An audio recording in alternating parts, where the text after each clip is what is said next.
Hello everyone, and welcome back to another episode. Today I'm actually not doing so much a review as some helpful hints to people who might be new to Airsoft or considering them and might not particularly have a lot of money or want to invest a lot of money in this right now.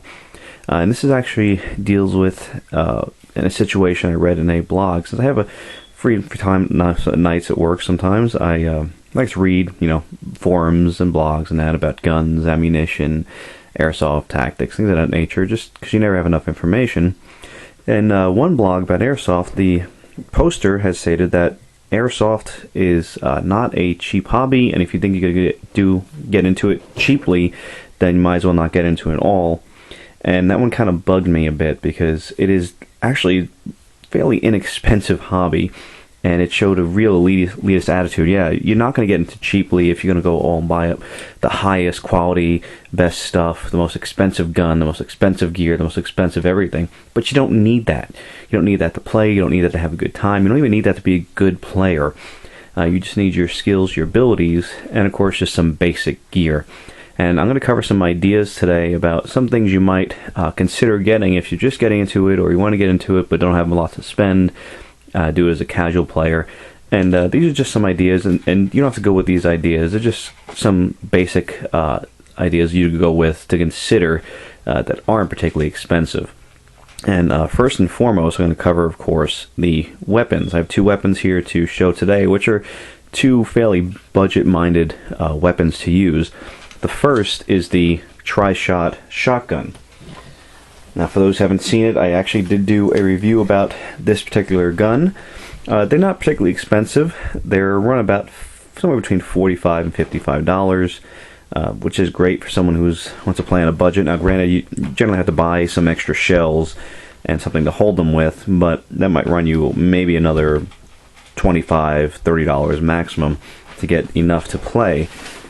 But they're what they are. I mean, they're good for close-range battles. They're fun guns, and they're inexpensive, and they should last you a while, especially if you're a casual player or someone who just wants to do it inexpensively. It's not a bad weapon to have. They are pump action, and each time you pump it, you pull the trigger, 3 BBs come out. So it's not an automatic weapon, but they're still fun to use.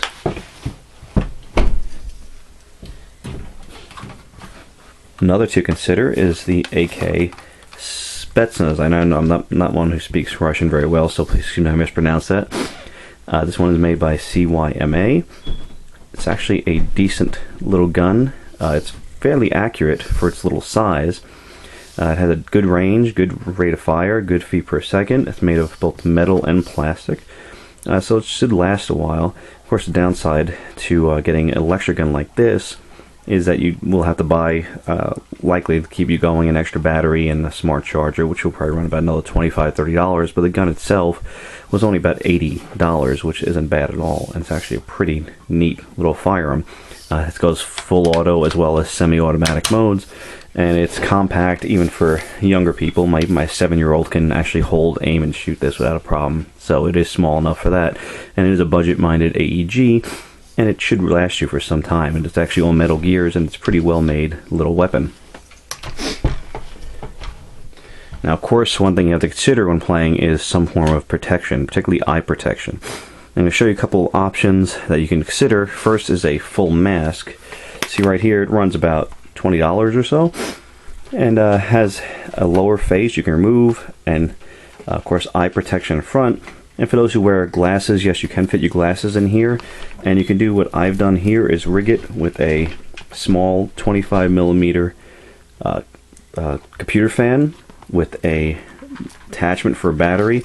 It's around the side. It'll keep your glasses from fogging up, and that'll run maybe an extra $10 in parts, so it's well worth the investment of that.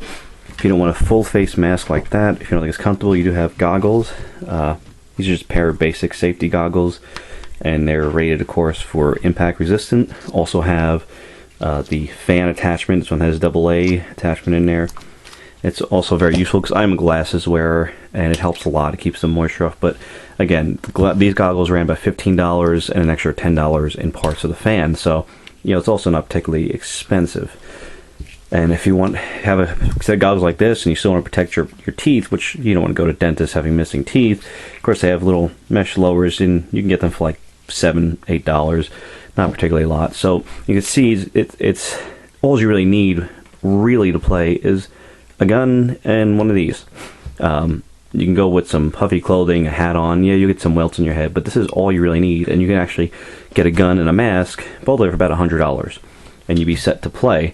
Well, outside of course, getting BBs and that, so you might have total maybe $130, $140 investment in it, and you can get out and play. So yes, you can do this fairly inexpensively. Of course, for headgear, for those who want helmets, we have the classic military style helmet with a cover. The helmet runs about $15-20. The cover another $10. It is what it is. It actually protects pretty well. You can see it's got a few pretty good hits in there. It covers the ears, so you don't have to worry about ear hits, which were quite painful. So that's also worth another investment there. Get over here, and then we have, of course, a classic fast helmet. Another one will run you, for a basic one, about $20-25, and it will protect your head. Of course, you get holes in the top, so you don't want to bend over too much. Your enemy could shoot you in the top, but those are good for venting. It has a front for a camera if you want to put there, and other attachments on the sides, and Velcro on the top if you want to put this other stuff or a cover on it. So for a basic helmet, it does do its job. So it's something else to consider if you're on a budget-friendly situation. Now, you also wonder, of course, what about body armor? There are some options with that, and the best thing is about keeping an eye out.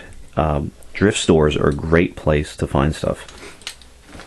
This here was actually a vest we found at a local thrift store. It even came with a Molly webbing attachment, and it was also during a thrift store sale that was going on, so we spent all about $3.50 for this vest. And so you can actually attach later on if you want to add other stuff.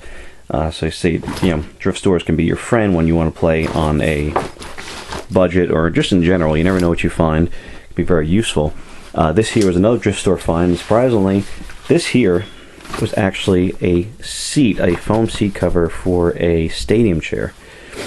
And what I did was, this is for one of my outfits. I needed some armor to wear underneath the outfit, but not over it.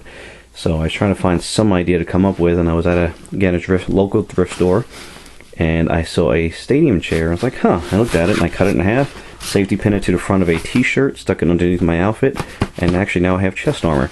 It cost me all of about $3. So again, if you think outside the box, you can actually do this fairly inexpensively.